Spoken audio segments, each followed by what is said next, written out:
জয় যিশু, hallelujah, praise the Lord. আমি Bible ঈশ্বরের বাক্য মার্ক 9 অধ্যায় 33 পদ থেকে পড়ছি। পরে তাহারা কফরনাহুমে আসিলেন, আর গৃহমধ্যে উপস্থিত হইলে তিনি তাহাদিগকে জিজ্ঞাসা করিলেন, পথে তোমরা কোন বিষয়ে তর্ক বিতর্ক করিতেছিলে?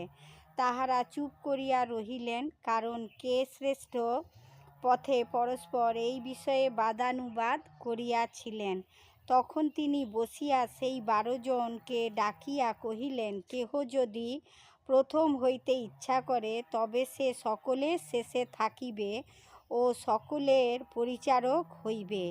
পরে তিনি একটি শিশুকে লইয়া তাহাদের মধ্যে দাঁড় করাইয়া দিলেন এবং তাহাকে কোলে করিয়া তাহাদিগকে কহিলেন, যে কেহ আমার নামে ইহার মতো কোনো শিশুকে গ্রহণ করে, সে আমাকেই গ্রহণ করে, আর যে কেহ আমাকে গ্রহণ করে, সে আমাকে নয়, কিন্তু যিনি আমাকে প্রেরণ করিয়াছেন তাহাকেই গ্রহণ করে। প্রভু তার আপন বাক্যে আশীর্বাদ করো। জয় যিশু, হালেলুয়া।